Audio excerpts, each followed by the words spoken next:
J'espère que tout le monde se porte très bien. Bienvenue dans cette nouvelle semaine, nouvelle rubrique d'analyse des marchés. Ce matin, je vais vous présenter l'opportunité que nous avons sur cette journée du lundi 24 mars 2025. Je vous présente cette opportunité sur l'or que vous avez devant vous. Je vous explique pourquoi nous avons une telle opportunité, quels sont les points d'entrée, où est-ce qu'il faut placer les stop-loss, comment est-ce que vous devez adapter votre risque et comment profiter bien sûr de cette opportunité. Et ensuite, je vais vous expliquer également la deuxième prévision par rapport à cette opportunité. Si éventuellement le marché arrive à briser la résistance au-dessus des 3040, qu'est-ce qu'il faudra faire également. Et à la fin, après ça, on va attaquer le Forex. Je vais vous présenter l'ensemble de la structure du marché et en appliquant mes indicateurs, je vous présenterai les opportunités que nous pouvons avoir dans cette semaine-ci par rapport au Forex. Quels sont les actifs qu'il faudra prioriser, quels sont les actifs qu'il faudra ignorer également et dans quelle unité de temps nous allons pouvoir nous positionner par rapport aux opportunités les plus intéressantes. Suivez la vidéo jusqu'à la fin. Si vous n'êtes pas encore abonné, abonnez-vous massivement et on se dit à tout à l'heure. On se rejoint sur les graphiques. Voilà. Alors là, nous sommes sur l'or. Opportunité très intéressante. Vous avez constaté que j'utilise la stratégie Ichimoku. Et donc là, la semaine dernière, en fin de semaine, clôture hebdomadaire, nous avons constaté qu'il y a eu un épaule tête épaule. Donc une structure chartiste que tout le monde connaît d'ailleurs. Une structure très intéressante que beaucoup de personnes vont vouloir trader. Cette semaine, nous avons la tête juste là, les épaules qui sont là et à ce niveau-ci. La ligne de cours a été brisée justement à la baisse. On a eu un très fort momentum baissier et ce début de semaine, le marché revient maintenant chercher un point de résistance majeur aux alentours des 3035. Alors, la résistance là, on constate que c'est un H1OB-, donc c'est-à-dire un order block, une résistance importante qui peut rejeter le prix à la baisse. Niveau price action, c'est ce que nous avons. Mais il ne faut pas oublier également la stratégie Ichimoku où on constate que cette résistance-là coïncide légèrement avec un point de contact avec le nuage Ichimoku baissier. Il faut constater que le prix est déjà baissier dans cette structure. On a le nuage Ichimoku qui est baissier également. Et donc, a priori, il faudrait rester baissier sur cette configuration. Et donc, nous allons beaucoup plus nous concentrer sur des prévisions de baisse en intraday par rapport à cette journée, vu que la structure du marché là actuellement nous confère de rester dans cette position jusqu'à ce que le prix n'invalide potentiellement cette structure et que le prix arrive à briser la résistance au-dessus des 3040. Juste si le prix arrivait à faire ça, alors là on passerait haussier, mais pour le moment il faut rester baissier tout simplement en intraday. Et donc voilà un peu la configuration price action que nous avons. Voilà un peu la configuration chartiste que nous avons également. Et si éventuellement, on peut continuer la configuration chartiste, on peut tracer une trendline entre le dernier haut et ce dernier bas et ce haut là. Le dernier haut et le haut qui le suit. Donc, si on arrive à tracer une trendline dans cette zone, on peut remarquer qu'actuellement le prix est dans une sorte de... dans une structure plutôt chartiste qui pourrait le plonger directement dans une baisse profonde. Et donc là, il y a pas mal de personnes qui seraient en train de vendre ici. Et ça, c'est une petite erreur de débutant qu'on fait quand on ne maîtrise pas au moins deux stratégies pour avoir des validations très drastiques ou beaucoup plus intéressantes sur le marché. Il ne faut pas utiliser seulement une stratégie. Avec le chartisme, vous tracez ça, vous serez déjà en train de vendre ici. Maintenant, il faut faire très attention. On constate qu'il y a deux résistances dynamiques, une résistance price action en haut vers les 3030 et une autre résistance dynamique plutôt avec l'indicateur Ichimoku qui pointe à l'horizon pour nous. Et donc quand vous avez ces genres de résistances là, il faut comprendre que ces résistances là vont attirer le prix et ensuite maintenant vont peut-être déclencher une baisse profonde, un violent rejet à la baisse avec des objectifs comme les derniers bas, hein. Mais nous là, par exemple, nous avons positionné notre sell limite pile sous la zone avec un stop loss assez raisonnable, un ratio de 3 en termes de profit et ça va nous permettre d'avoir un bon rendement si éventuellement le marché effectue exactement ou respecte exactement notre prévision. On aura un très beau rendement par rapport à cette opportunité. Voilà, donc c'est ça on va vous présenter par rapport à l'or. J'espère que vous allez en profiter. C'est une opportunité à la fois chartiste, à la fois price action et à la fois dynamique avec le système Ishimoku. Donc surtout, ne ratez pas. Prenez un risque assez moyen, en tout cas un risque faible ou moyen, ça dépend de votre capital. Et ça va vous permettre peut-être d'avoir un très beau rendement sur cette opportunité. On repart maintenant sur le Forex. Le Forex, dernièrement, le Forex est un peu coincé. On n'a pas de grande opportunité. Par contre, nous avons quelques prévisions assez intéressantes. Entre-temps, je reviens en journalier pour vous présenter ce que nous avons sur le Forex. Donc là, on est en journalier. Je prends l'euro USD. On a toujours la même configuration depuis un moment. C'est-à-dire que le prix est repassé dans une structure de hausse, mais on n'est pas encore dans une configuration intraday corrective. Donc, ce que je veux dire, c'est quoi? C'est-à-dire que quand le prix arrive à briser toute cette zone-là, il faut s'attendre justement à une correction. Et la correction, je pense qu'elle a débuté depuis la zone des 1.09500, juste ici, et c'est toujours en cours. Donc, par rapport à cette semaine-là, moi, je pense que les actifs comme l'euro USD, le GBP USD vont baisser en intraday et ça va valider bien sûr cette correction intraday, cette correction que j'attends depuis maintenant 2 semaines pratiquement. Donc nous allons simplement patienter cette nouvelle semaine et voir ce que le prix fera par rapport à cette configuration et il y a de fortes chances que ça parte baissier avec une baisse assez importante, peut-être en mi-semaine. Il faut faire très attention par rapport à cette configuration. Et donc, on va repartir également sur l'euro JPY. Euro JPY, nous avons une structure assez intéressante. On voit clairement que le prix est déjà libre au-dessus du nuage Ishimoku. On voit que le Kumo, le nuage Ishimoku commence déjà à dessiner une forme de structure de hausse, de reprise de hausse petit à petit.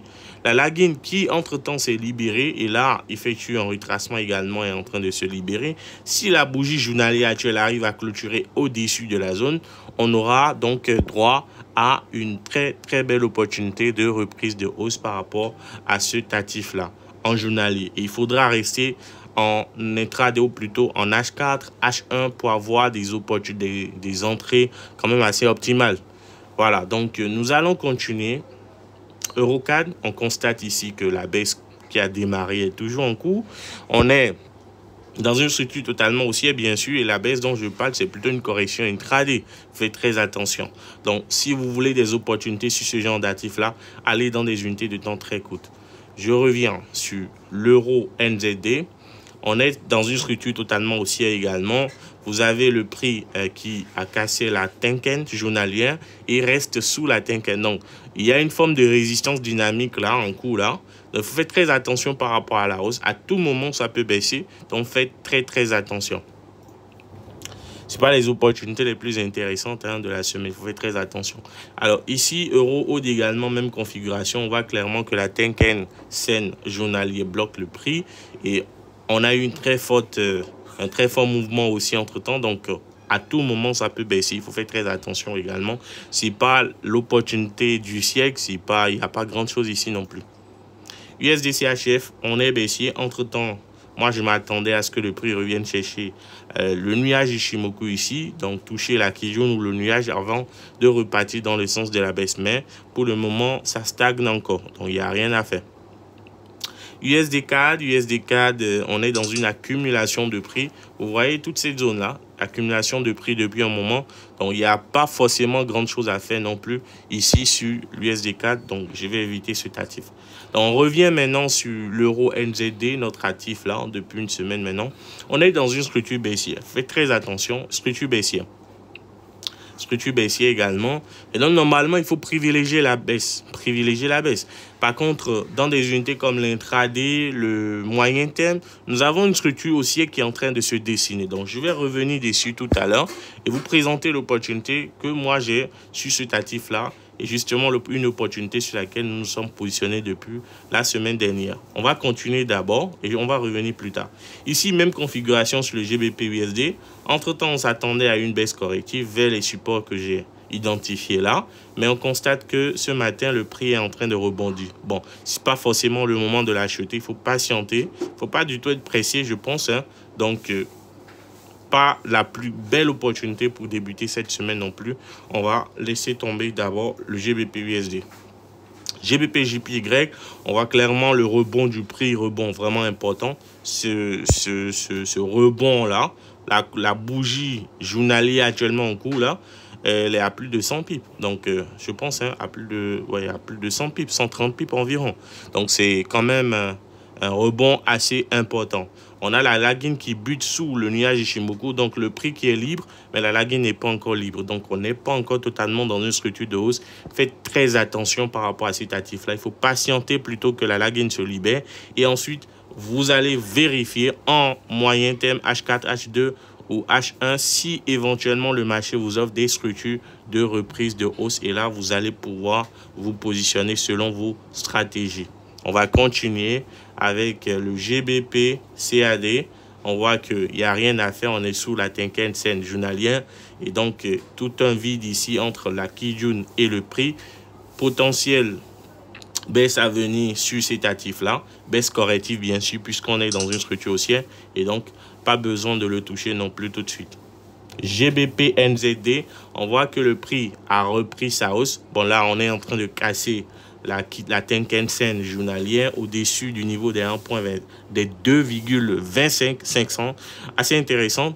Par contre, si la bougie journalière n'arrive pas à clôturer, on ne peut pas confirmer éventuellement la poursuite de la hausse. Donc, faites très attention par rapport à cette opportunité également. Voilà. GBP AUD maintenant. Là, on est déjà dans la structure de hausse. Le prix totalement en l'air. On n'a pas d'objectif en termes de résistance. C'est pourquoi il faut faire très attention. Faites très attention par rapport à cet actif. C'est une belle opportunité de continuation de hausse, mais attention parce que la Kijun est à plat, totalement en bas. La distance entre le prix, le niveau de prix actuel et la Kijun est très importante. Donc, il ne faut pas s'aventurer sur une opportunité comme ça. Il faut patienter, avoir des confirmations beaucoup plus importantes avant de vous positionner. Moi, je vais privilégier que le prix retrace à la baisse vers le niveau, par exemple, des 2.03 ou même 2.02 avant même de prétendre commencer par chercher des opportunités d'achat. Voilà. Donc, on continue NZD, USD. On a eu un retracement. Entre-temps, la lagging s'est libérée, le prix également, mais on a eu un retracement. Alors, est-ce que ce retracement va permettre au marché de faire ce que j'attendais ici, c'est-à-dire revenir chercher le support et reprendre? Je n'en sais rien, mais on est dans une reprise potentielle de hausse. Donc, faites très attention. Ça peut être une des opportunités les plus intéressantes par rapport à cette semaine. Et donc, il faudra revenir en H4 et vérifier tout ça. NZD, JPY, on est baissier. On a cassé la Kijun journalière entre-temps, donc arrêt de hausse un moment, arrêt de baisse, pardon, un moment. Le prix revient tester le nuage Ishimoku. On est toujours baissier, mais ce n'est pas encore le moment de le vendre. À coup sûr, il faut rester patient, tout simplement. Donc, ici, même configuration sur le AUD-USD et même configuration sur le NZD-USD. Les belles opportunités par rapport à cette semaine, ça peut être sur les deux actifs-là. Et donc, on peut revenir dans des unités de temps comme le H4 et vérifier ce que de droit. C'est-à-dire que nous sommes dans des reprises de hausse et le prix, normalement, devrait revenir sur des supports. Vous avez des supports ici. Donc, déjà, à partir de ces zones-là, vous pouvez déjà commencer par acheter ces actifs-là avec le price action. Faites attention, il faut préciser que la lagging peut venir tester le bas du nuage Ishimoku juste là. Et dès que le prix vient là, vous pouvez tenter des opportunités, des entrées à l'achat. Très risqué par contre, hein, très risqué par contre, mais ça peut être des entrées optimales, des entrées très intéressantes. Ensuite, patienter plutôt que le prix casse la Kijun dans le sens de la tendance et que la lagging se libère au-dessus. Et là, vous allez pouvoir vous positionner beaucoup mieux également avec beaucoup plus de conviction. Et là, ça va être intéressant. Vous avez, je pense, la même configuration sur le AUD-USD. Et là, je pense même qu'on est déjà dans une forme de rebond. Le marché peut légèrement retracer, je ne sais pas trop. Mais quand même, on est déjà dans une forme de rebond. Vous pouvez déjà commencer par acheter, hein. En tout cas, ce que moi je pense, parce qu'on est déjà sur un très gros support, je peux l'amener un peu plus bas. Vous avez un très gros support qui est là. Il y a déjà eu un rebond technique important. Donc, je pense que c'est déjà le moment de commencer par l'acheter. En price action, bien sûr. Maintenant, si vous voulez avoir des confirmations beaucoup plus intéressantes, si vous ne voulez pas aller sur de l'achat pour rien du tout, patientez tout au moins la dynamique de marché, donc que le prix arrive à briser, à se libérer au-dessus du nuage Ichimoku, que la lagine également arrive à se libérer, et là, vous allez mieux vous positionner et beaucoup plus confiant par rapport à cette opportunité. Donc ça va être les deux opportunités peut-être les plus intéressantes par rapport à cette semaine qu'il faut surveiller. La troisième opportunité que moi je place en secondaire, mais qui n'est pas à ignorer, qui est très intéressante là, c'est l'opportunité de l'USD-JPY. Donc, c'est l'opportunité de l'USD-JPY, une opportunité sur laquelle je me suis moi-même positionné depuis la semaine dernière. On a eu pas mal d'entrées. Et donc, ici, vous pouvez remarquer. Tout à l'heure, on a remarqué en journalier qu'on est baissier. Et que non seulement on est baissier, mais on a eu un arrêt de baisse. Est-ce que cet arrêt de baisse-là va permettre au prix de reprendre une certaine hausse? Pour le moment, on ne sait pas trop. Par contre, en H4, nous avons une configuration de prix assez intéressante qui nous dit qu'il y a des fortes chances que cette hausse-là reprenne. Pourquoi? Parce que en H4 ici, on constate que la structure de baisse price action et chartiste a été brisée. Non seulement brisée, mais le prix s'est libéré au-dessus du nuage Ichimoku. Vous avez le prix qui est totalement libre, hein, ici également totalement libre, mais non seulement ça, la lagine également s'est libérée. Et ça fait que deux confirmations, ça ne suffit pas. La troisième confirmation ici qui nous permet de vraiment nous positionner à l'achat, c'est que nous avons eu un signal principal Ichimoku. Le signal principal au-dessus du nuage Ichimoku, c'est-à-dire un rebond là, cassure de la Tenken et cassure de la Kijun dans le sens de la tendance, de la nouvelle tendance, hein, de la nouvelle hausse, le prix au-dessus du nuage Ichimoku, déjà on est haussier. Et donc, même si la structure price action chartiste montre qu'on est assez baissier, il faut constater que dans la dynamique des choses, quand vous utilisez le système Ichimoku, c'est pas pareil. On peut bien être dans une structure baissière price action et avoir un début de hausse avec le système Ichimoku. C'est ce que nous avons ici, avec un bon signal d'achat, pile là, le vendredi, hein, c'était à la clôture hebdomadaire du vendredi. Et non seulement le signal était clair, mais également la lagine était également libre. Et donc ça, c'était un signal qu'il ne fallait pas ignorer. C'était un signal principal. Ichimoku, on s'est justement positionné parce qu'on n'avait justement pas d'autres opportunités toute la semaine. Cette opportunité est venue à point nommé. On s'est positionné sur les 149.230. Et là, on a un ratio de 3 en cours. Le trade évolue plutôt très bien. Plutôt très bien. Voilà. Et ceux qui veulent profiter de telle opportunité, je vous en prie, vous avez en description juste en description, vous avez le lien pour rejoindre notre canal Telegram public. Et donc, dans ce canal Telegram-là, vous allez constater que oui, nous sommes justement dans ces opportunités-là sur l'USDJPY. Vous voyez ici, j'ai pris l'opportunité vers les 148 400. Ensuite, j'ai renforcé la position au-dessus des 149. Et là, ce matin, en fin de semaine, ce matin plutôt, j'ai renforcé la position. J'ai deux positions, donc tout un swing en cours. Là, je pense que c'est très belle opportunité. Très belle opportunité sur cet actif. Et on constate ici que le momentum est plutôt assez important à la hausse. Et donc, je pense que cette opportunité non seulement va atteindre son objectif pour cette semaine-là, mais également ira beaucoup plus loin. On peut peut-être atteindre la résistance des 152 ici, voire beaucoup plus. En tout cas, le marché pourra nous donner de meilleures confirmations en évoluant, en nous donnant raison. Et je pense que vous pouvez également vous positionner actuellement par rapport à l'entrée actuelle aux alentours des 149 700. Et donc, ce sera tout par rapport à cette séance d'analyse, cette séance hebdomadaire de revue de marché. Je vous ai présenté l'ensemble des opportunités que nous pouvons avoir. Je vous ai expliqué les choses qu'il faut expliquer sur le Forex, les opportunités ou plutôt setup à surveiller, les configurations, les structures de marché. J'espère que vous avez apprécié. Si vous n'êtes pas encore abonné, abonnez-vous, surtout abonnez-vous. Lien en description, lien Telegram en description. Rejoignez-nous massivement. Ça va me permettre de booster les activités, de mieux vous présenter d'autres actifs et de travailler avec vous, vous présenter pas mal d'autres opportunités. Et donc, on se dit à la prochaine.